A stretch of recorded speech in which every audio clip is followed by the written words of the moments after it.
Good morning, everyone. Welcome to Moving the Chains here on Team NBS Media. It is week one of the NFL season, and I am back with the squad, Jeff and Joe. How are you? Good morning. I'm sorry if I sound crazy. I've been at a wedding all week. So I lost my voice last night at the reception. That usually happens. Yeah. Sounds like my The kind of last wedding. night is the last night you think you need to talk ever again, except for me. Sounds like my kind of wedding. How are you both? Doing We're good. good. Excited. Football's back. Oh yeah, Yeah. well, football's been back for me for a few weeks, so this is the only time I get a chance to really just do my fan and relax mode for the most part. I ain't got to be in a box yelling at anybody on a headset or running around a sideline looking at guys, making sure they're the right height, weight, and width, and all that other stuff. So NFL season, I get to sit right here in the command center. I love it. Oh, nice. So Sunday's your chill day. Yeah, well, yeah, I get to be John Gruden, just watch film all day. Well, I think everyone is stoked for this season. I just feel like there's so much uncertainty around who is the most competitive team next to the Kansas City Chiefs. And I feel like after Thursday night, we saw the same team just play a phenomenal game, even though there was a lot of calls that were missed. And I've seen it on Twitter. I think everyone has seen people talk about the offsides call that the Ravens continuously received, but that the Chiefs did not receive. So I'm curious if you guys agree with that stuff because it's all over my page. So, Jeff, yes or Well, no? listen, one thing I have learned on many levels of dealing with them, officials are officials. They're going to get stuff wrong. We can't change it as much as I want to. And there's always somebody that's going to say one team's getting calls over the other. Trust me, I saw enough bad calls going both ways the other day. I saw holes that didn't get called. Besides it being offsides, and it went both ways. There were guys getting grabbed both ways. There were face masks that somehow got missed. Uh, NFL officials are just like the officials at every other level. They're going to miss calls. Some of them are egregiously bad.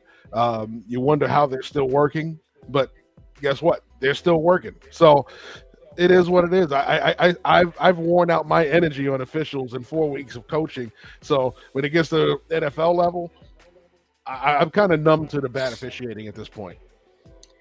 I mean, I think I saw Joe nodding his head, so he agrees that Yeah. Yeah, we've, I mean, yeah, it's something we talk about every game, and I kind of got to the point now where it is what it is. It's not changing. Bad coaches get fired, bad players get cut, bad officials work every week. It is what it is. You're not going to be able to change it. You're just going to have to learn to get numb to it and just hope that your team overcomes bad officiating when it happens. that's Jeff's new slogan, everyone. Please make sure if you print any shirts to write Team NBS Media on the bottom because you can't own that slogan, okay? Yeah. Listen, hopefully it goes as viral as the S Happens shirts did. Yeah, there you go. I think with the referees, with the refs, all you can do is just hope it's not your team. I mean, I hate to Yeah. say it. You just hope that when there's a bad pass interference call or a hold call gets missed, you hope it's not against your team. Besides that, like Jeff said, it is what it is. Nothing we can do about it. I think either problem, like either team having that repetitively happen and then only one getting the call is what I think that's what frustrates people the most is like play it on both sides, right? We're just Mhm. we're just watching it to I mean, we don't want to watch it continuously on one team, and I think that's why, as a Raider fan, I also do not want to see the Chiefs just get away with all of these calls because it's always happening, and I feel the same way with last season. But anyways, I'm dragging on. I can't find my picture of Jordan Love, but as we all saw on Friday night, this is kind of our beginner segment before we kick off our previews for the shows for today. We saw Jordan Love get hit, and gratefully, it's only a sprain and an MCL sprain at that. And so I wanted to understand what you think the recovery time looks like from both of you, and then we'll kick off talking about the rest of the shows for today. So, Joe, why don't you go first? Well, I mean, I'm no doctor, but from what I've seen from the people that are doctors, or at least they play one on Twitter, we're looking like for a 3 to 6 week recovery time on that. I think that if I'm a Green Bay Packer fan, I gotta wonder, man, we didn't do a really good job, in my opinion, of getting a solid backup. And if there's anything we've learned the last season or two in the NFL, if not earlier than that, is having a solid backup quarterback is super important. You got Malik Willis from the Tennessee Titans kind of off the scrap heap in the last second trade. He's probably had 3 or 4 practices at best with the team. So I think getting a veteran backup that can kind of hold the fort down until Jordan Love gets back, I think is super, super important. And one thing I want to mention too, I mean, I know it happens a lot in this day and age, but it doesn't make it right. A lot of the really disgusting comments that were given to the guys from the Eagles, saying they were dirty players, calling them the N-word, just a lot of Packer fans unleashing hell on these guys from the Eagles are just playing football. It's a sport. If one thing about football, we know you're going to get hurt. Injuries happen.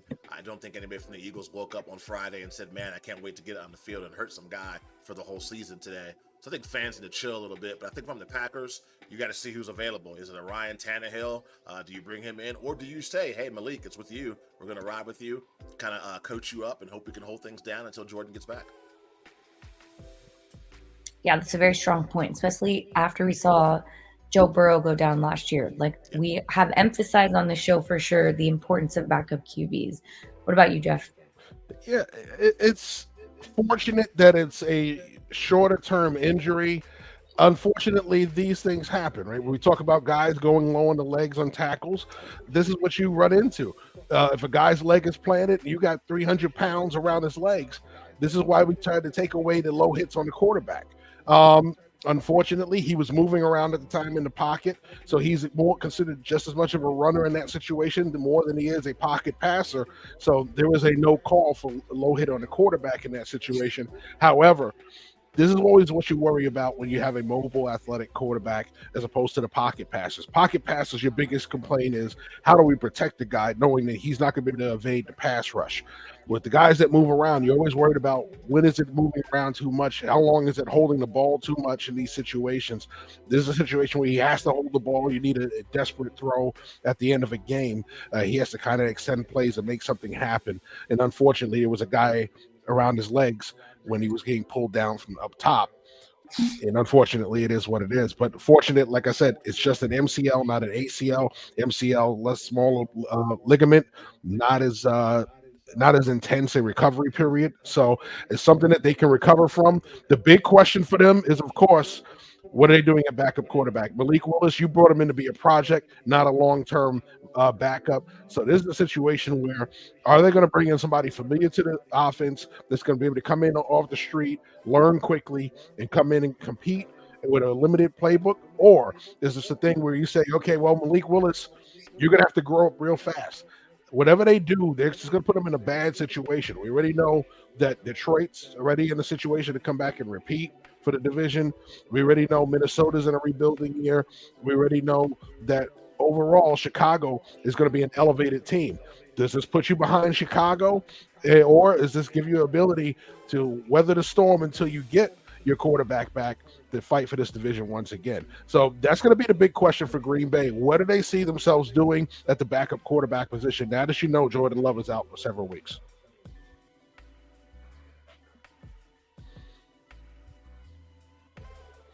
Sorry, I muted myself. I would just want to say I hope Jordan Love rests up, because after the Packers closing out the season the way they did last year, I was very excited to see how they were going to build off of that momentum and just obviously that money momentum and figure out how they were going to dominate their division. So I think the game was exciting, of course, because they were in Brazil for the first time. Just a great experience for NFL fans everywhere, but I obviously didn't want to see the game end in the way that it did. So let's talk about things that have not happened yet, and we're going to kick it off with our favorite Dallas Cowboys and Cleveland Browns game.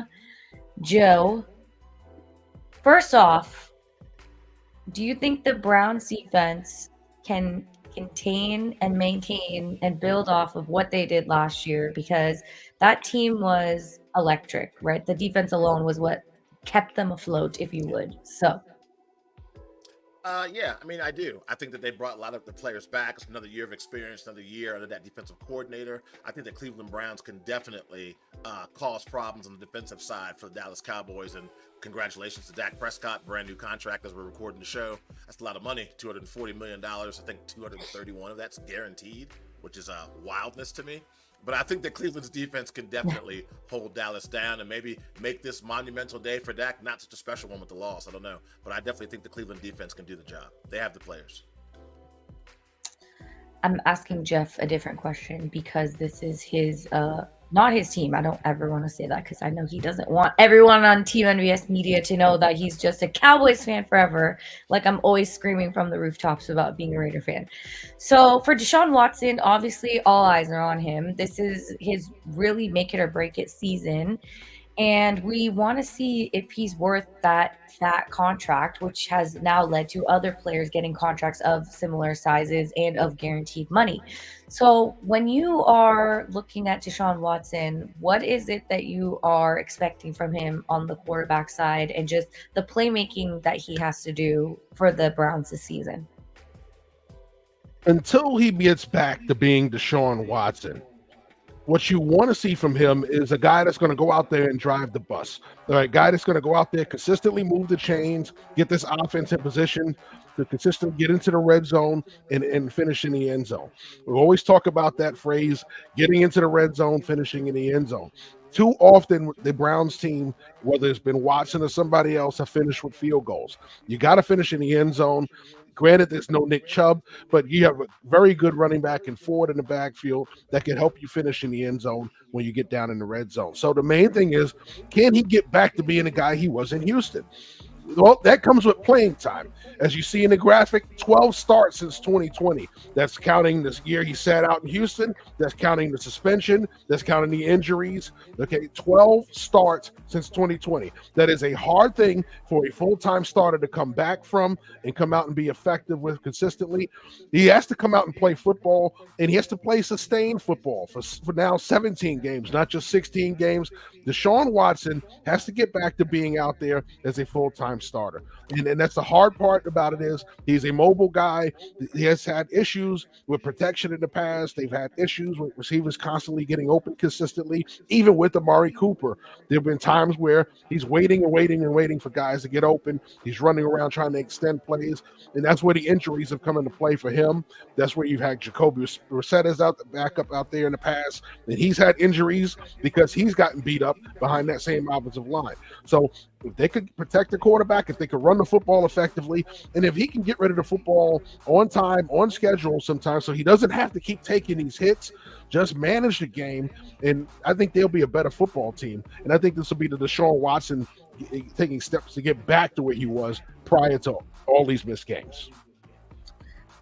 Yeah, I think we saw somebody else in Houston, and we haven't seen that guy ever since. And so I think today against a team who just got a contract signed with their quarterback 4-year, 240, if you didn't see in the comments, making Dak Prescott the highest paid player in NFL history. So this is a really sad comment for me as a Raider fan because I was really hoping that next year it could be the time that we got a quarterback, somebody that we could change the energy with. But I mean, whatever. Obviously, Dallas believes in him, and they should. I don't think that there's many negatives on the Dallas side, but obviously there are because they're not winning at the NFC Championship level. They're not making it to the Super Bowl. So today is a really big statement game for the Cowboys to just prove that CD's worth that money, Dak is worth that money. They don't have any obstacles holding them back. So what is the main obstacle, Joe, holding the Dallas Cowboys back from getting to that Super Bowl option? I mean, besides Jerry Jones, no. I mean, not to be funny. I think two things. One, I think a lot of times these last couple of seasons, they get a lot of injuries down the stretch. I know you can say it about every NFL team, but they get like key injuries down the stretch, which throws them off their game a little bit. And then I also think a little bit of stage fright in the playoff moments. When they hit the playoff stage, all of a sudden, for example, there were seasons where it was Zeke all the time. They get in the playoffs, let's throw the ball all around the yard. Why? You have a 1,500-yard rusher in the backfield. than last season. We got home field advantage. We had a great season. People didn't think we could do it. We did it. They play against Green Bay. They come out flat. They get off their game plan because they fall behind. I think it's been a constant pattern of key players getting injured down the stretch, and then also forgetting what got you into the position that you're in the first place in the playoffs. And Jerry Jones. Oh, double down on that one. I mean, Well, Cowboy fans, I mean, let's be realistic. This team has been a flawed team for several years. Every team has them, right? Some teams learn to overcome it in the playoffs. That's been their biggest problem. They haven't.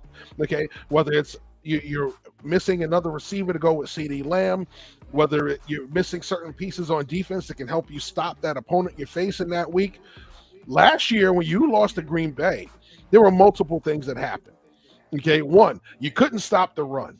That was a problem you had all season long. Remember, you're playing with safeties instead of linebackers. That's a problem. Safeties don't run fit like linebackers do, and it showed up in a playoff game.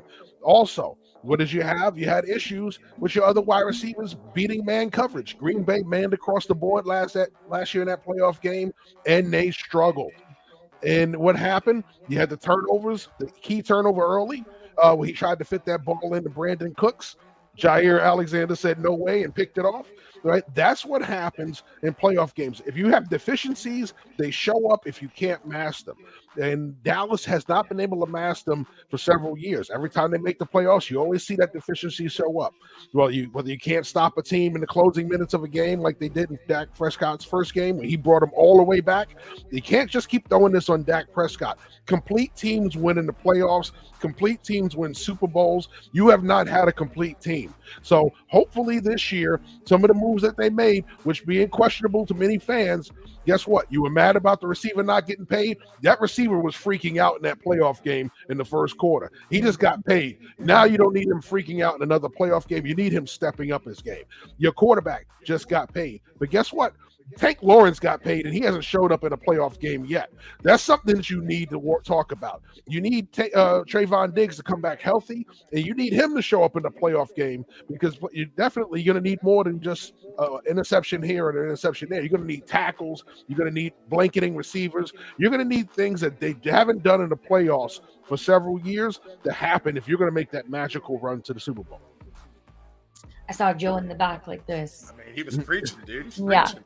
There was a lot of amazing points that you made in there that just like we saw the flaws of last year, and now that everybody has gone what they wanted, this year is truly the put up or shut up time for that team. So everybody got paid. They got to show up now.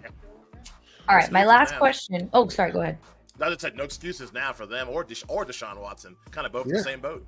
Yeah. So my final question is, we've got two elite defenses matching up. First off, which defense do you think is better, Jeff? I think Cleveland's defense is better. I think with Dallas, this is a new scheme now. So we got to wait and see what we're getting from Dallas this year. Mike Zimmer comes in, a little different from Dan Quinn. Dan Quinn was a kind of a speed kind of guy, use a lot of smaller players, try to get more speed on the field and do different things with that speed. Mike Zimmer is more of a traditional 4-3 guy. So he's going to play a lot more traditional nickel. He's going to play more traditional linebacker. So Micah Parsons, you're not going to see constantly with his hand down. You're going to see him with his hand down at times playing off-ball linebacker. You're going to see him playing in multiple positions, trying to help that defense out. You're going to see Leah Fowl, the young rookie out there playing some linebacker. You got more traditional sets from Dallas this year than you saw in the past with Dan Quinn. So it's kind of a wait and see thing, probably a little more zone as well than man that we saw in the past. But overall, I think this is going to be the main thing. Does this defense react well to the new scheme that they're playing with Cleveland? They've been in this system for a while. They played at a high level for a couple of years now. I think they're just going to get even better. So it's just a matter of, can the Cleveland offense match that level? The question of the century. Joe, which defense do you think is better here? You're asking the Commanders fan to give the Cowboys any kind of credit. Come on, you know I got to go with Cleveland. I'm a big Jim Schwartz fan. Second year with him being defensive coordinator. You got a nice pass rush. You have athletic linebackers on Cleveland, a very good secondary as well that's opportunistic. They can cause fumbles, they can get interceptions. I think it's going to be important for Dak to get off to a good start and kind of put this Cleveland Brown defense on its heels. But I think the pass rush that Cleveland can provide and their solid secondary is the reason why I think they're the better defense of the two. Yeah, I think watching the offense match the energy that the defense provides at this game, they've got home field advantage. There's just a lot of things that are in the Browns' favor in the sense of winning. But I think if I got paid today and I was going to play against a team such as the Cleveland Browns with a quarterback that has been in the headlines as to can he do it? Is he that guy? Blah, blah, blah. I'd be like, I'm Dak Prescott and I am that guy. Like, I literally I'm the highest paid player in the NFL. Like, don't question my ability. So winning today and with a solid win, not just a nice field goal win. I really hate those in the moments that really matter. And I think against the Cleveland Browns today, this is a matchup that like will set the scene for the Cowboys for the rest of the season. All right, let's kick off the Sunday night game. We've got the Rams and the Lions. Matthew Stafford returning home.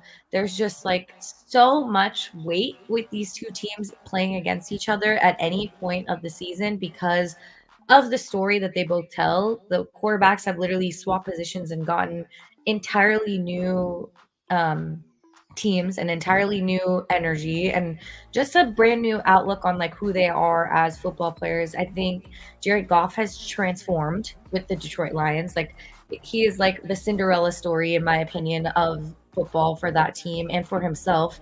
This franchise is going downhill for so long. All of a sudden you get a new quarterback, you get a great Panay Soul addition, you get Amon Ra, you get just so many players that change who you are. And I feel like that has made them one of the top 5 offenses, in my opinion. I don't know if you guys both agree.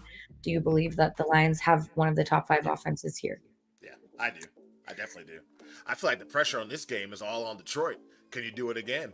Was last season, a fluke? Can you do it again for a lot of the players? I mean, Amon St. Ra, is he a legit wide receiver star, or is that a flash in the pan? Can Jared Goff do it again? I think that I learned a lot about Dan Campbell as a head coach last season, but for whatever reason, there's people I think that are still questioning him. Was that just one of those one-offs where he got lucky for a season? Can he do it again? I think if you're the Rams, we're playing with house money, man. I think that Sean McVay has got that team positioned to make a playoff run. If you can keep Matthew Stafford healthy, he might be up there in age, but I still think he has like some of the best arm talent in the NFL still. In double-digit years now he's been in the league. Mm-hmm. Still one of the top quarterbacks in the league. So I think if I'm the Rams, first of all, you have to get over the loss of Aaron Donald. Huge loss, leadership and production-wise. But I think that defense has a lot of young players that can plug and play and try to at least attempt to make up for the loss of Aaron Donald. I think on offense, you got 2 great guys on the outside, a solid young running back. So I think for the Rams coming into this game, I would just want to play my game, get off to a hot start. And if you're Detroit, you can't listen to the outside noise. Let's do what we do best. Let's play Detroit Lions football. And if we play the way we're supposed to play, at the end, we should get the W. But I think coming into this game, the Rams have zero pressure at all, in my opinion. So I believe the 2 tackles are missing from the Rams today. And I had a question for Jeff. I saw Alaric Johnson is suspended for violating the league's personal conduct policy. So what does that mean coming from you? Because there's no other information disclosed. Basically, and I'm not totally familiar with the exact situation. Whatever he did, whether it was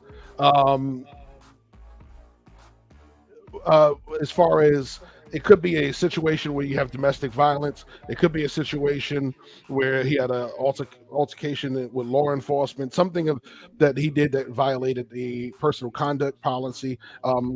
If there's something that they feel that he violated, the league steps in, they investigate. They said, okay, you're in violation, you're suspended. Much similar to when you violate the PED policy, they test you, they test you, you can appeal it, you test, and they go and they say, no, you're responsible for whatever you took. You're sitting out however many games. So I don't know his particular situation, but 10-1, it's either something with law enforcement, something with domestic violence. Usually in those situations are the things that get you suspended for that. All right, so following up on that, being without two tackles that are obviously very crucial to the Rams, I think I'm wondering what you think. Sorry, I'm wondering what you think is going to be if that's going to be a disadvantage for them today against this fiery Lions offense that Joe was talking about earlier. Well, if the Rams are without their tackles, they have a problem because one of the things you want to do is keep Matthew Stafford upright. Detroit's best pass rushers are on the outside. So that's one of the main things you got to worry about. They're very stout up the middle run blocking, as far as run defense. But when it comes to their pass rush, you're looking at those guys on the outside, Aiden Hutchinson being the one main threat. So the main thing is you're missing two tackles. It's hard enough to play without one tackle. But you have both tackles missing, that's something as a really big task. So they're going to have to do things to account for those guys. They're going to have to do a lot of chipping. They're going to have to keep tight ends in to kind of slow those guys down. They're going to have to do a lot of different things schematically to help those guys out without keeping too many people in, because when you tend to keep in a back and a tight end or two backs, that invites teams to blitz you a lot more, which means that you're still getting one-on-one blocks because you can't double team anybody where you have just as many people coming at your quarterback as you have blocking. So that's where you start to look at the situation and go, okay, well, if we're going to do this, we got to do this right. We got to kind of help those guys out, but they still got to man up and block on their own. So you'll expect to see backs coming at Aiden Hutchinson and knocking him into the tackle, so they then going off into their routes. Expect to see tight ends banging them into the tackle and then going off into their routes, because they got to get people out into the routes, give the quarterback more options, but they can't keep people in because it's just going to invite blitzing and stuff. Those guys are going to be one-on-one anyway in those situations. Yeah, I think when I was reading about that, that's a big disadvantage for the Rams, especially because they're both from the Lions. I think, if I'm not mistaken, I think one of them at least is from the Lions. So just to take on your former team, but you're not there, yeah, that's the time for you to get revenge. So final question on this is, what is something the Rams can look forward to in this matchup, and how can they take over being, going that home field advantage in Detroit, especially after the way that they did last year? I think it's a crazy environment to be in, especially game one. So what is something that the Rams really need to do perfectly in order to win this game? Because I think the spread is in favor of the Lions at 4.5, if I'm not mistaken. So Joe, why don't you go first? I guess I've been hanging out with Jeff too much. I'm going to go corny and go with coach speak. And I'm going to say, since they're on the road, you got to get off to a fast start. If I'm the Rams, no turnovers. Let's run the ball. Keep that Lions offense on the sidelines watching us do work. So I think if I'm the Rams, no turnovers, fast start, and just play your game. That's the key. If they get behind and the crowd's behind the Lions and you can't hear the snap count already as it is, you're just giving those people in the stands extra juice. So I think if I'm the Rams, no turnovers, fast start is a key. I'm going coach speak. All right, what about you?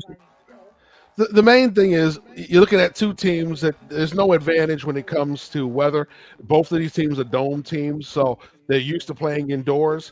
I think noise will be a factor to a point. You can definitely, like Joe said, take the crowd out early if you get a big lead.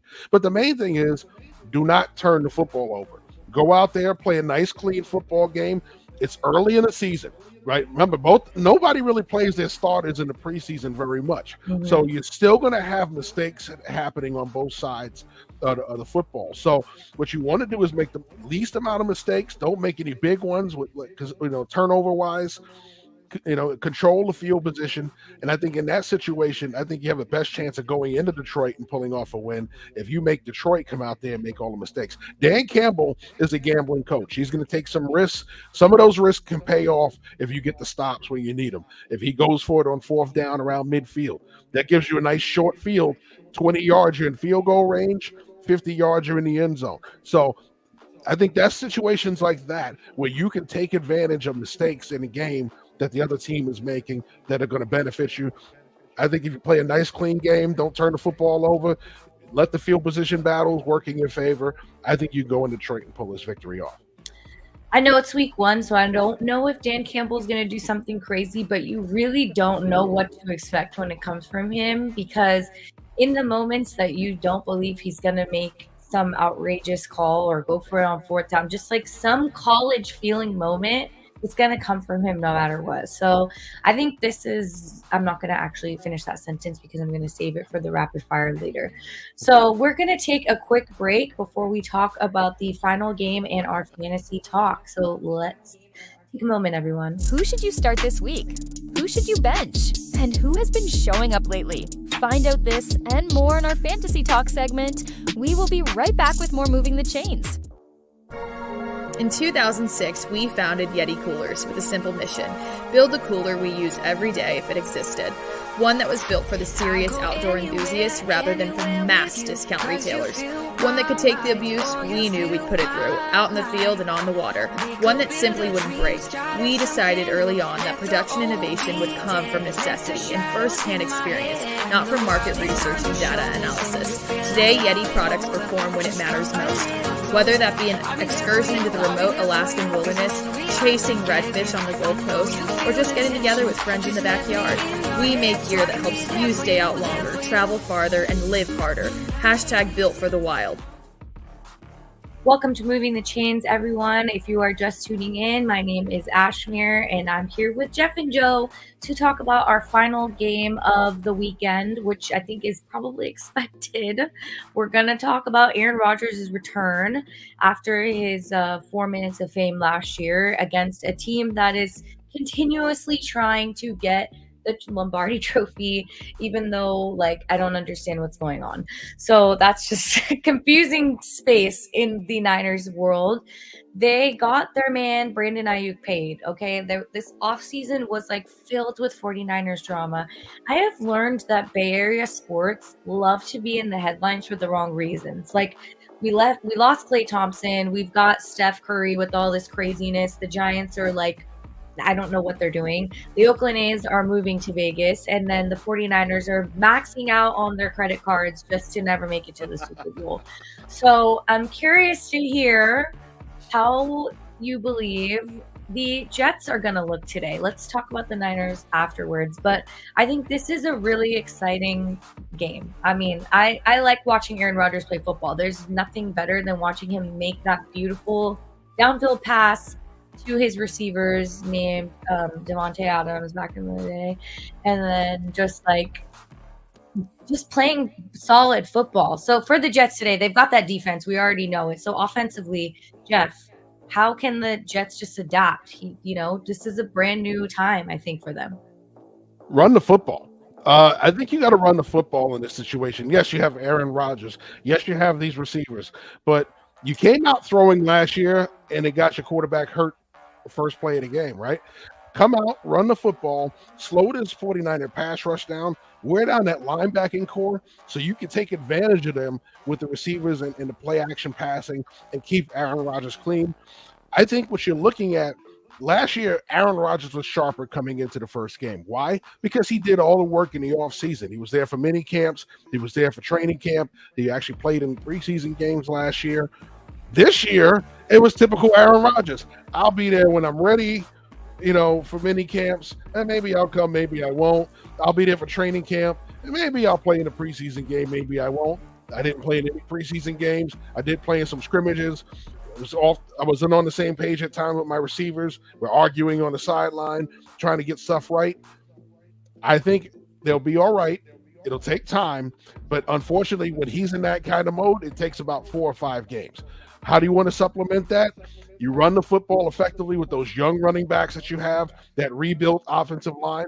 Running the ball will also help those 2 old tackles you have there in Tyron Smith and Morgan Moses, 2 guys that are aging veterans who have a hard time staying healthy.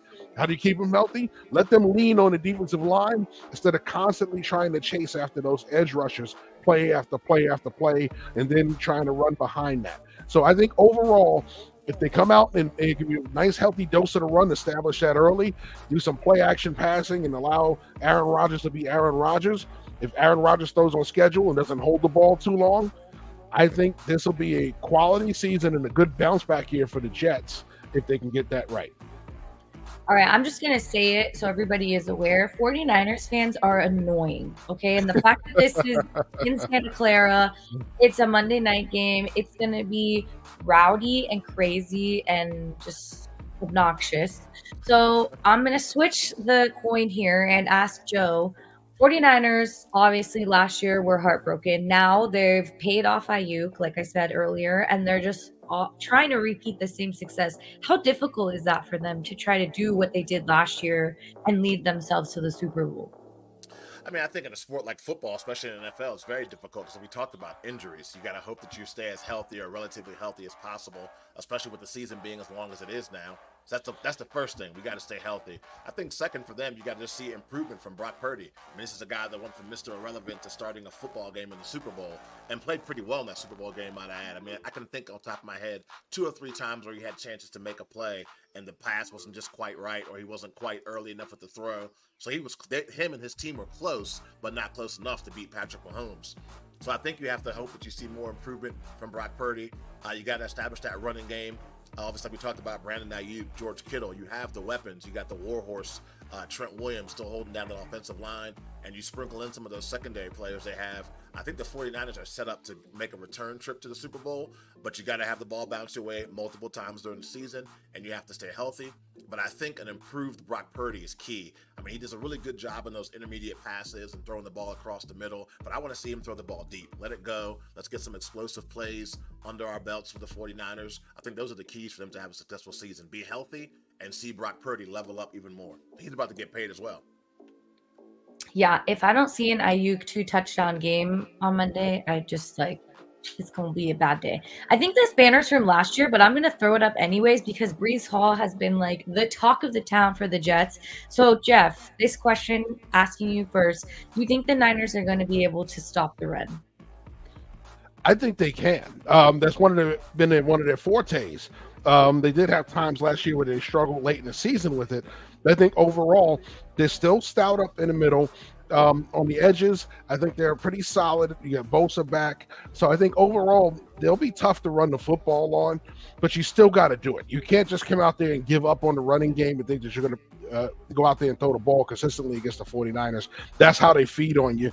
So I think they're going to make it real tough on the Jets to run the football, but the Jets have the line to be able to go out there and be effective at it. You're not going to average 5 yards a carry, but you're averaging 3.5 to 4.1 yards a carry against this defense. It's still very effective. You'll be able to put yourself in good for third down situations.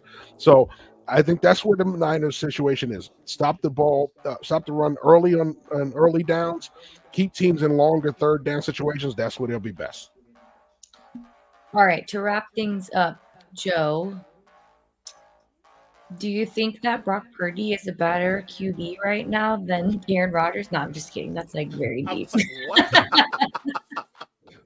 I'm can we talk about one 4-minute play from Aaron Rodgers last year? No, I'm just kidding.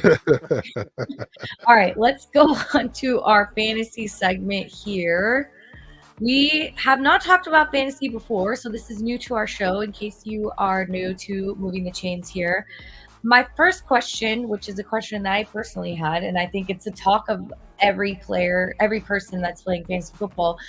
The Houston Texans offense is loaded. There's Stephon Diggs there. There's Nico Collins. There's Tank Dell. There's just so many options. Oh, sorry. Cannot forget the tight end. I'm blanking on his name right now. But Schultz. I mean, yes, thank you. Who showed out last year. Definitely helped me win some games. So do you start or sit Tank Dell today? And please explain why, Jeff. You start Tank Dell. Plain and simple. That is his number one wide receiver. Yes, Diggs is new to the fold, but Tank Dell is what stirs that offense up. We saw them make a playoff run. It wasn't as explosive an offense without Dell in it. He gives you the ability to beat anybody from the slot, stretch the field, eat you up in space. He opens up a lot in that offense, and I think they're going to continue to work Tank Dell. It'll help Stephon Diggs in the long run. It is the more elder statesman of the group, but Tank Dell is the straw that stirs the drink in Houston. Okay, what about you, Joe? What do you think? Yeah, I don't think that you can have Stephon Diggs come in this team a free agent and all of a sudden game one he's the main target. I think he'll have opportunities to make plays for sure, but I think that chemistry is still being built with C.J. Stroud. So I think you start Tank Dell, and I even go Nico Collins will have more opportunities to make plays as well. I think that now when we get to like week 6, week 8, different kind of conversation. But I think if it's me, I'm starting Tank Dell today. Okay. And defensively, I feel like defenses can really help you win in tight games. So today we've got, let's see, the Bengals are taking on the Patriots. So I personally picked up the Bengals defense. I'd like to hear another defense that you guys believe that can take you over when it comes to your fantasy winnings, Joe. Just because they're so prone to creating turnovers, even going against a great quarterback like Aaron Rodgers. I still go with that 49ers defense. I mean, you got Nick Bosa, you have the pass rush. Like I said, playmakers in the secondary. I think when you pick the 49ers defense, you know you're going to get a couple of sacks, and you also know there's an opportunity for a couple of turnovers and maybe even a pick six here or there. So I think don't be fooled or scared because it's Aaron Rodgers and the Jets. I think if you pick the 49ers defense, that's a solid choice. All right, what about you, Jeff? Well, I'm going to go with the low-hanging fruit, right? There's an offense that struggled for the past couple of years. They're already talking about the owners frustrated with his young quarterback. They really didn't do a lot to improve this team. I'm going to take the New Orleans Saints defense versus the Carolina Panthers. The Carolina Panthers offense is a mess. They're going to be behind the chains most of the day, trying to force throws down the field, trying to make plays. There'll be sacks, there'll be turnovers. There'll be things for that defense to feast on. I think New Orleans' defense will probably be the sleeper pick of the day when it comes to defenses. That is a very good It is actually. answer. Yes, because I picked up Cincinnati just to be the most basic fantasy player ever, because we know New England is going to struggle today. We know that there's just so much uncertainty what's going on over there.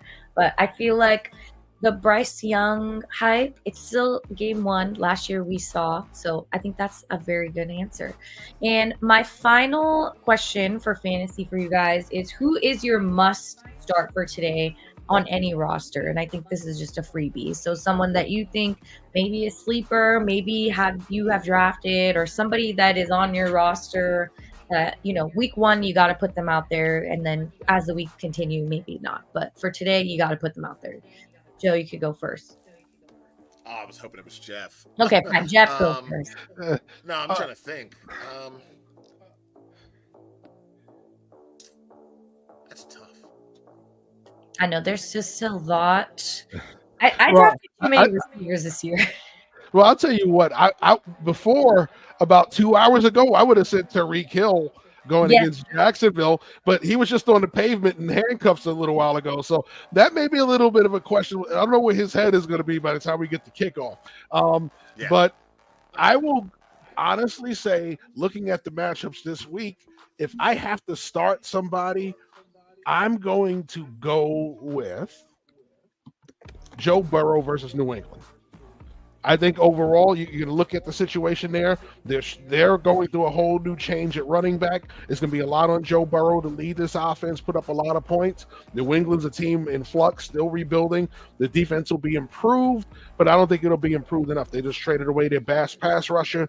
So I'm going to go with Joe Burrow to bounce back, have a big game, and open up against New England with a win. Not just any Joe Burrow, a blonde Joe Burrow. Let's all remember. Okay, I the brought Marshall it up. Mathers version, yes. Yeah. Yeah. All right. What about you, Joe? Well, man, I know I'm going to get flack for this, but I'm just going to say it. I think you go with Mike Evans going against the Commanders. Secondary was a struggle for Washington for the last 15 years. I understand we got a brand new defensive coordinator, and we also have Dan Quinn, so you would hope that defense is going to be much improved. But this is a guy going for like season number 8, I want to say, in a row of having 1,000 yards receiving. So I think Mike Evans against a young and new Washington Commanders offense can have a big day. And Baker Mayfield just seems to get the job done. So I go Mike Evans. Yeah, that Baker Mayfield, he really surprised us last year. I think we're going to talk about more games because if you don't know, Jeff's got a show called Bucks Weekly where he's talking about the Bucks all the time. So be sure to tune into that. All right, before we close out our show, we've got a sponsorship thanks to BetUS, and then we're going to lock in our week 1 picks. Yo, the Man Podcast here. It's Sunday, the first Sunday of the NFL season. So, for all you gamblers, all you bettors, it's time. Let's make this money. Head on over to BetUS. Use promo code TEAMNBS. 125% sign-up bonus if you use the code, look above, TEAMNBS. So, to kick it off, here's our first 6-leg parlay of the season. We're going to take the Bears, the Falcons, the Cowboys, the Bills, the Vikings, and the Bucks. That's our week 1 moneyline parlay. Head on over to BetUS. Use, look above, promo code TEAMNBS. Get your 125% sign up bonus. Yo, get that money. If you win, I want 10% though. That's a very good way to end it out because he's giving you the keys to success here. All right. We love to play a game called, wrong quote here, Rapid Fire before we close out for the first week of our Moving the Chains show, which I can't even believe we're in football season. I feel like the year was slow and now it's fast. We're already in September. So Rapid Fire is where I go through and list off the games and we're going to choose our winners. So first off, we're going to start with Jeff's team, the Panthers and the Saints. So who do you think is going to win that game? Well, for me, I'm sorry, I'm adding something to our screen here. People can see our picks updated live.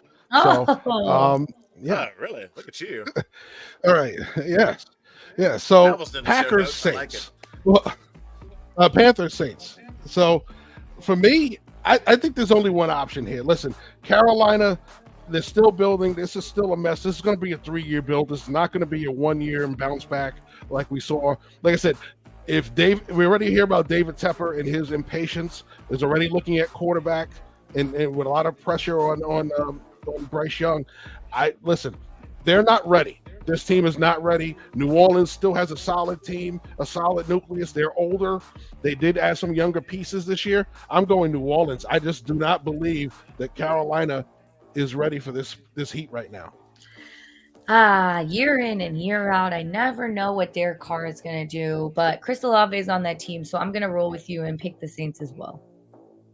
Yeah, I'm going to go with the Saints as well, too. I think that when you mentioned Bryce Young's name, I forgot I need to add him back into the prayer circle because every Sunday and he plays, I have to make sure that he's safe because no offensive line, limited weapons, the kid's running for his life every game. So praying for you, Bryce, but I'm going with the Saints. Yeah, it's tough out there for him. All right, next up, we've got the Vikings and the Giants.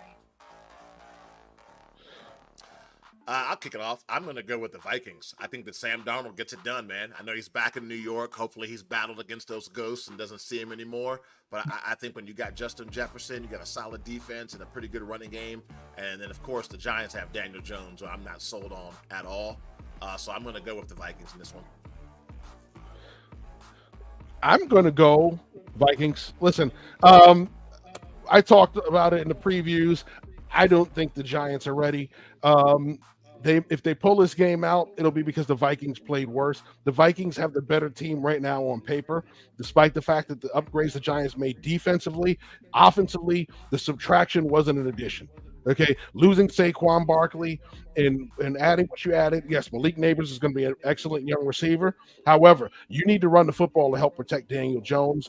I think Minnesota still has a very good defense. I think they have a good running back situation. I'm not sold on their quarterback situation. Their best quarterback is probably the guy that's not going to miss a year with the injury. So Sam Darnold is going to have to go out there and try and be serviceable. Can he do that? Yes, I think he can be serviceable, but I don't think he's going to go out there and win this game for you. It's got to be on the defense. It's got to be on the running game. You got to make Daniel Jones make more mistakes than Sam Darnold. With the team that Daniel Jones is playing with, that's very possible. Yeah, I'm going to pick the Vikings as well because I said this on my TikTok, but Justin Jefferson is still on that team, so he's going to get the ball down the field. All right, next team. We've got Patriots, Bengals. I think this will be a clean sweep. And everyone knows that there is like what is it called? I can't remember the word. When we all choose the same team, there's like a chance that they could lose, and that happened to us last. Anytime we're unanimous. Yeah. The unanimous curse is in effect. Thank you. There's always Are a you trying to unanimous say pick that falls. there's a moving the chains curse? Is that what we're saying? Really? Yeah. Oh yeah, we've cursed Oh, a few for sure. teams Last last year year. we picked teams that we were so certain we're going to win and they would lose. So, but I think the first three teams I just listed are a little different. But I think this one's definitely unanimous. We're all going to pick the Bengals here, right? Joe Yeah, of course. Shiesty. All right, then we'll go on to the Steelers and the Falcons. The new Kirk Cousins, the Russell Wilson. I'm actually very excited to watch that game. This is tough. So Justin Fields is starting, right? That's the last thing I saw before he went on the air. It's not Russell Oh, Wilson. yes, sorry. Okay, Russell I Wilson wanted is to make sure injured. Yes. Okay, I was like the last thing I saw before we went live. You know what? I'm gonna go with Kirk Cousins. I go Falcons. I think there's a lot of new weapons. I mean, it's a new era for the Falcons. I'll go Atlanta. I'm definitely taking the Falcons in this one. I listen. I think Atlanta is going to be a much improved team. I think Pittsburgh is still figuring it out offensively. I think overall, when you look at what Atlanta does with the weapons they have, they bring more to the table than Pittsburgh does right now. Pittsburgh will be better later in the year. Right now, I think Atlanta's going to come out strong. I'm going to choose the opposite team than everybody else because I'm going to believe in Justin Fields and that Steelers defense. Okay, let us not forget that there is a ugly defense on that side of the ball, and they are going to come for Kirk Cousins' neck. So I'm picking the Steelers because I need some spice in this rapid fire we've got going on here. All right, everyone's favorite team, America's team, as you will, here on Moving the Chains, Texans and the Colts, because we are CJ Stroud stands here. I mean, Texans. Welcome back, Anthony Richardson. Good to see you healthy, but you're taking a loss today. I think that CJ Stroud lets everybody know that it wasn't a one-year wonder today. Yeah, I'm going to go in this game with Houston. I think overall they're the better team of the two right now. I think Indianapolis is coming up and ascending, but right now when you look at this matchup, I'm going to go. Yes, Anthony Richardson's healthy, but he missed a lot of time last year. He's still got a lot of growth to happen. We saw CJ Stroud grow on the job last year. We've seen the additions to this team. The Texans are the better team. They should win this football game. Yeah, we're Texans all day here because if you don't hear us talk about CJ Stroud every single week, then we're doing something wrong. All right, Cardinals and Bills without Stephon Diggs. Wow, back to back here.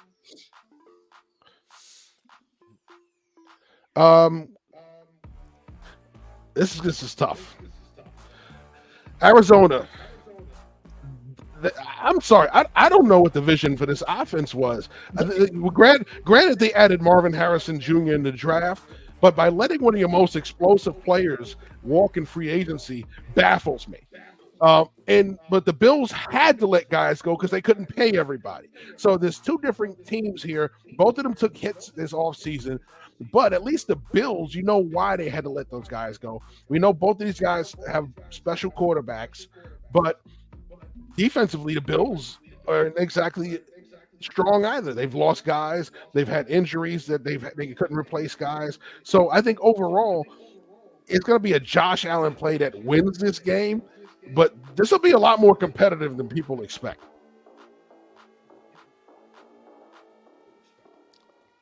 Yeah. I'm jumping out the window on this one. I'm going solo. I'm going Cardinals. Oh, me too. Kyler Murray and Marvin Harrison. I think Kyler Murray and Marvin Harrison Jr. are going to be the new duo in the league. I think they show up and they show out. And just because I'm not a big fan of the Bills and Josh Allen, I couldn't pick them anyway. But I think Arizona shocked some people today. I'm gonna go Cardinals. I think Kyler Murray. Remember, this is a guy that before he got injured, of course it was 2, maybe almost 3 seasons ago, was in the MVP conversation for 4 or 5 weeks. Injuries, coaching changes, and just bad plays and bad luck have taken him off of that scene. I think he makes a nice step forward today. The Bills lost week 1 last year when Aaron Rodgers literally went down. So anything can happen, like with the Bills. So that's why I'm picking the Cardinals. I think it's a shot in the dark, as they say. All right, Titans versus Bears. Caleb Williams debut. I think the Bears win this one handily. Unanimous, yeah. Yeah, handily. I think the Bears win this game easy. I don't even know who the Titans are, honestly, if we had to talk about like what the team is as a whole. I don't even know what I would say because I don't know what's happening there. But my friend said he is a Will Levis believer. So maybe today, after that, I can talk to him about like if I believe that that's true too. Yeah, All right. I'm going to go Chicago. Listen, they've had a great offseason. Tennessee has improved. They've improved over the offseason. Are they better than Chicago? I don't think they are today. All right. Does Steve think that the Cardinals are going to win too? I need to know because he's on our side here. All right. We are all on the Bear squad here. Jaguars and Dolphins. Ooh, man, this is an intriguing matchup. I think that's easy. I don't know if it's as easy as people say. But hold on, because I haven't gotten a chance to read what's going on. Jeff kind of just glanced over it. You said that while we were recording, you saw a video of Tyreek Hill in handcuffs sitting on the curb. Yes. On his way to the stadium, he had a traffic altercation. Well, not altercation. He had a traffic violation. He was placed in handcuffs and put on the ground. There were multiple people. His agent, Calais Campbell, both were there trying to diffuse the situation. He won't be charged. He's on his way to the game, but that's definitely got to mess with your mindset when you were about 5 minutes away from going to jail on your way to the stadium. What is a driving violation in Miami? I don't even understand. Well, if you see the way they drive in Miami, they drive 100 miles an hour. That's what I'm saying. Like, what could he have been doing differently than any regular guy on the street? Like, he was going 120 in a 115 zone. I don't know. Yeah, listen, that happens quite frequently. Everybody thinks they're in the Fast and the Furious down there. I live in Tampa, and everybody up here thinks they're in the Fast and Furious driving 95. They do 115, and they do it in packs of like 6 cars at a time. So it is a crazy thing driving around Miami. So it's not surprising if he was pulled over for speeding. It happens quite frequently down there. I'm still picking the Dolphins. Tyreek, he's going to decompartmentalize and get the job done. So yeah, I'm going to. I really want to pick Jacksonville. Sorry, keep going, Joe. Yeah, I'm something about this tells me Jacksonville. I think overall, you're looking at a team in Jacksonville. They did quite a few things. They improved. We saw some of the signings they had. The Gabe Davis signing is a big one. They're healthy. You get ATN has been playing extremely well. One of the things we always talk about Miami's defense, pass rush. They get Jalen Phillips back, but overall they had a hard time replacing pass rushers last year. And I think overall, if they don't come out and take this game by the horns early, don't be surprised if Jacksonville steals it. Steve said maybe he's going too slow. I don't think that's true for a man that has like 10 baby mamas, okay? But that's a story for another day. I'm going to pick Miami too because I drafted Jalen Waddle in both of my fantasy leagues. So if it is not Tyreek, there is another man out there that can run. So that I'm picking Miami. All right. Next up, we've got Broncos and Seahawks. Bo Nix, welcome to the league. I think Seattle wins this. I think that's a team that no one's talking about. I mean, when they just have a bunch of young first-round, second-round draft picks that just love playing football, solid defense. They're getting better on offense, and Geno Smith does what he needs to do, which is not lose the game for you. So I go Seattle. Oh, yeah. I didn't realize I lone wolf on Jacksonville. Oh, yeah. You just slid by that one. That's good that you believe in them. They really need it's a gut feeling. It's a gut feeling. Sometimes I trust my gut. I'm going Seahawks. I think overall, when you look at these two teams, Seattle's right now playing for playoffs. So I think they're a playoff contender right from day one. So I'm going to go with Seattle on this one. Yeah, no, Joe makes a good point. We are not talking about Seattle enough. So yeah, I'm going to have to pick them too. I think Bo's going to win a couple games, but this is not the one he's going to start off with. All right. My favorite team, the Raiders and the Chargers. I'm going to pick the Raiders, and I don't even want to hear an explanation for the other team. So you can tell me who you're picking. After the Chargers released that video this offseason, I know everybody saw it, where they were putting the Raiders in the clown outfits. It was just so embarrassing. Like, I don't care who's throwing the ball to Devontae Adams, but somebody has to get the ball to him in the end zone, and the Raiders win this game. That's all I care about. I think for me, I've been asking, like, who are the receivers for Justin Herbert? He's proven that when he's healthy, he is a good quarterback, but who's he throwing to? So I'm going to go Raiders. I think the Antonio Pierce magic and secret salt keeps on working today. Shout out to Salt Bay. And I'm going to go with the Raiders. I think they pull it off. Oh my God, Greg's picking the Raiders too. Wow, this is a beautiful day. Wow. Oh man. Well, you don't have to worry about the unanimous curse on this one. I'm going with the Chargers. And I'm going to tell you why. Listen, this is a different look Chargers. This is not going to be a team that takes those uncalculated risks. This is going to be a team that goes to true hardball form. They're going to play tougher defense than they played in the past. They're going to be a team that runs the football. That's why he let receivers go. That's why he drafted the left tackle. He's going to have two good tackles to protect his quarterback, but he's going to run the football. That's where that's what the Chargers are going to win this game. It's going to come from the running the football, playing the defense. It's going to keep the Raiders out of the end zone. And don't be surprised you see a 1-0 LA Charger team after this week. You know, I think you just picked the Chargers to do me a solid because everyone in the comments is picking the Raiders, and that is a mental. We have to all remember week 1, but we have this experience. I got to go lone wolf for the right reasons. The wolf sound effect will be on the show next week. Don't worry. I'm all right, get a wolf sound effect. All right, we got the Cowboys and the Browns. I'm going I'll Cleveland. go last on this one. I'm going to pick the Cowboys. I think it's going to be a close game, though. I think this is going to be a very nail-biting game for any Cowboys fans out there named Greg. So good luck. Well, I'll tell you what. I'm taking Dallas. And I'm going to tell you why. It's not because both of these guys just got paid. I'm taking Dallas because missing both of those tackles is going to hurt the Cleveland Browns. You got to be able to protect Deshaun Watson. Dallas can affect the passer. Now, they had a better pass rush last year. They lost Sam Williams in the preseason.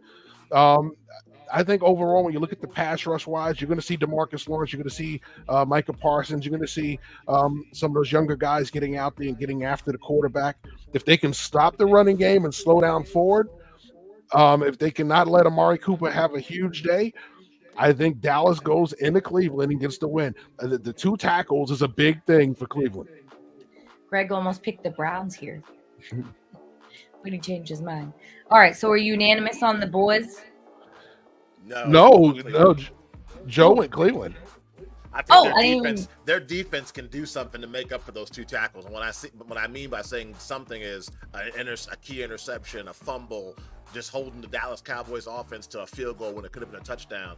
It's up to that defense in Cleveland to do something to help make up for that loss. Yeah, they just got to finish in the end zone. I don't think they're going to finish in the end zone consistent enough to beat Dallas. Dallas was one of those teams that if you stay close, they can beat you in the end. They have the kicker to do it.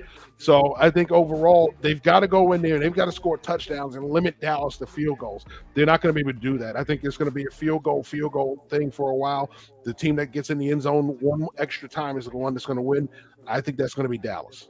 If Deshaun Watson drives down the field multiple times and only gets a field goal, I think it just proves everything that we've talked about in this show that, like, he's not going to get it done. I'm sorry. You got to score a touchdown early. Okay, too much talking. Commanders and Bucks. This is Joe's team. Joe, what's your prediction here? Oh, man. I think that we get it done. I think that Jaden Daniels has me excited. I think he is a more built version of an RG3, and hopefully sliding is something that he likes to do, unlike other people we had in the past. So I think we get it done. I think it's like a 3-point win. I'm interested to see what the defense did. Like I talked about before, which is the reason why Mike Evans was my fantasy pick. I want to see what this defense looks like and what they can do compared to last year. Can we stop the run, get a consistent pass rush, all the things. But I'm going to go with Commanders. Yeah, I'm going to pick the Commanders too. Solely because Scary Terry got the name because he's scary. So I'm riding on that. I'm going to go with Tampa Bay, and not because I cover Tampa Bay. Surprise! I'm going to go with the fact that I believe that the Washington Commanders secondary is still a little suspect at the moment. When you look at the two defenses, I give that to the Tampa Bay Buccaneers. When you look at these two offenses, I think that the Washington Commanders offense will be a lot more exciting than it's been the past 3 years. But this offense in Tampa Bay has improved. I think they're going to be better off. This offensive line is better than it's been the past couple of years where they were trying to figure things out. They're going to run the football a lot more consistently. The play action game, they're going to be a lot better on the perimeter. And they have the receiver core to go out there and beat any secondary in the league. So give me Tampa Bay in this matchup. Too many good points. I don't like that. All right, Rams and Lions. Too many good points. It was almost going to change my mind. Who did you pick, Ashmere? I picked the Commanders. I'm riding with Joe. He rode with the Raiders. Okay, so we're split. Okay, all right. We've got to believe in our teams because they've been costing so much. All right, Rams and Lions.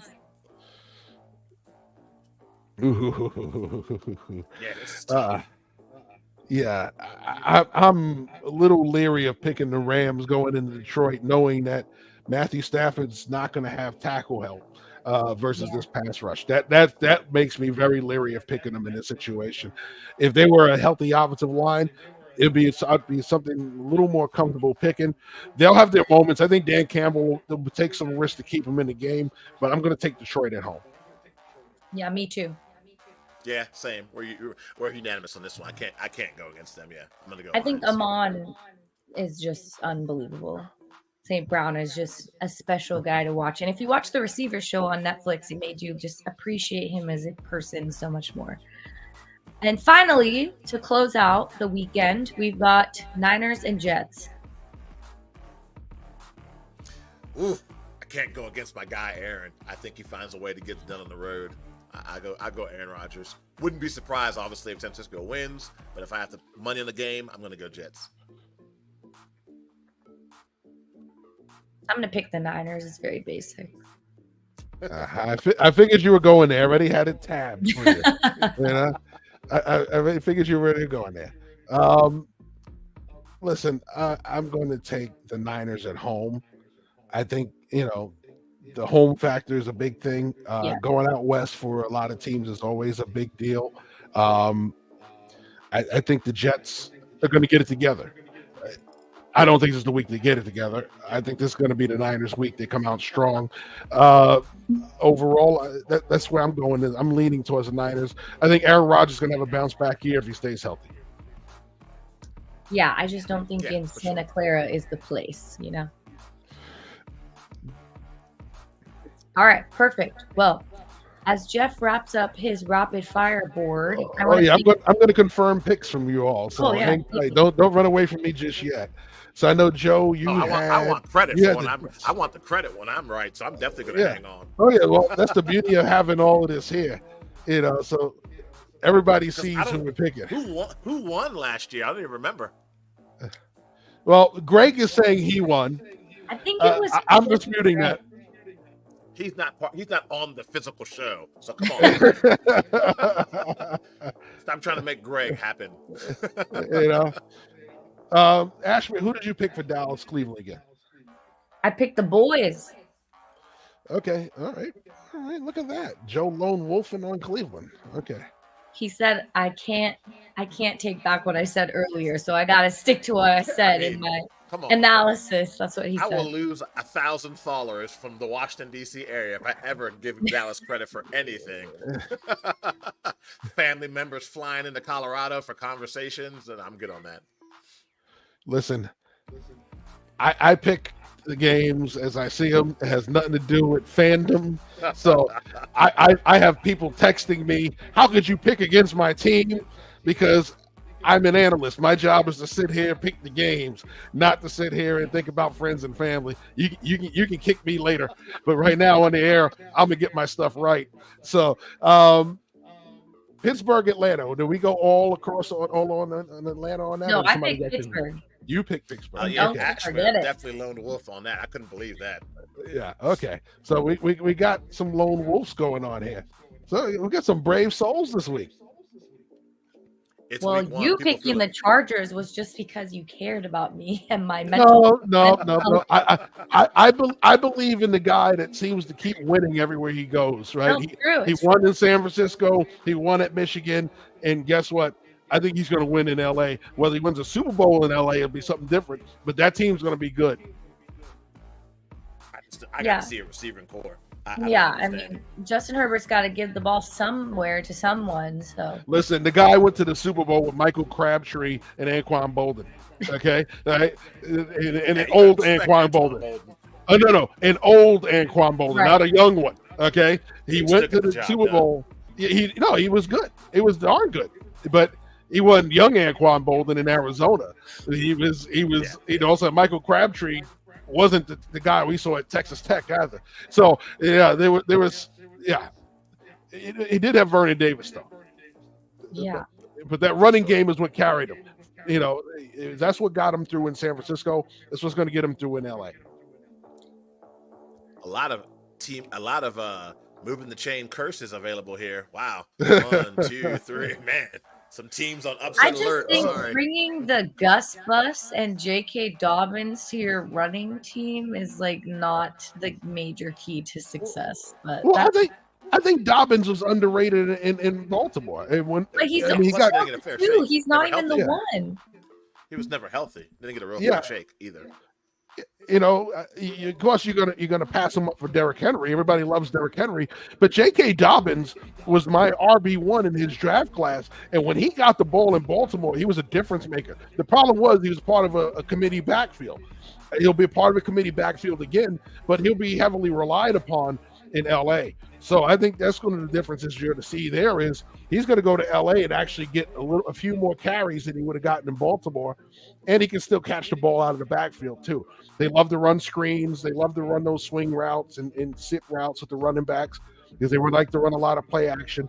You got a big arm quarterback in Justin Herbert. So I think that's why I'm a little more upbeat on the Chargers than a lot of people are. All right. Greg wants us to do Thursday night just for funsies. So Thursday, even though it's week 2, it's the Bills and the Dolphins in Miami. That's easy, Miami. Yeah. Easy, wow. Yeah, I'm going to go Miami. I think the losses for Buffalo kind of changed the power in that matchup. Before, Buffalo had those receivers that could keep up and go back and forth with this team, while I think Miami's still going to have issues pass rush wise, I think you're going to have to rely on Josh Allen holding the ball, waiting for guys to get open, which allows that pass rush to get there. So he didn't have to wait before. He's going to have to wait now. And I think that's the difference between these two teams. I take Miami in that situation. Ooh, we've got Miami unanimously here. All right, looks like the board is full. We are good to go. And we're all in on Detroit, doesn't have a slot there, but they'll have one next week. Yeah. Bengals, Saints, Texans, Bears. We are unanimous, right? Wow. And Lions. This off. Oh, Lions. Arizona pulls this game Lions, off. yeah. Keep your phones off. Yeah. I'm sending all kinds of memes. And I'm going to be recording videos.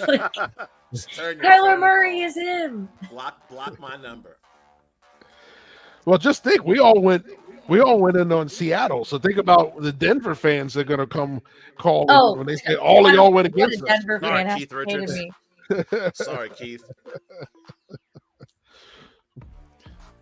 So you can even screenshot this, folks. This is going to be it's going to hang around. We're not going to be able to hide from this next week. And then we're going to tally who the winner was because now we've got evidence. Last year we were just going off of vibes. We were tallying on paper. Heaven forbid if we lost the notes from the shows the week before, we couldn't get the records. So. Allegedly lost notes, yes. So, all right. All right, everyone. This has been an exciting show. I was really tired to kick it off. I'm not even going to lie. But now I'm amped. 30 minutes to kick off. I'm very excited. So, for everyone tuning in live, thank you for watching with us, Moving the Chains here on Team NBS Media. We will be here every Sunday at 8 a.m. Pacific time. I know it's early, 11 a.m. Eastern. Be sure to like and subscribe, follow all of the good things on Team NBS Media on all social platforms. And we will see you next week. Enjoy week 1 and have a great weekend. Okay.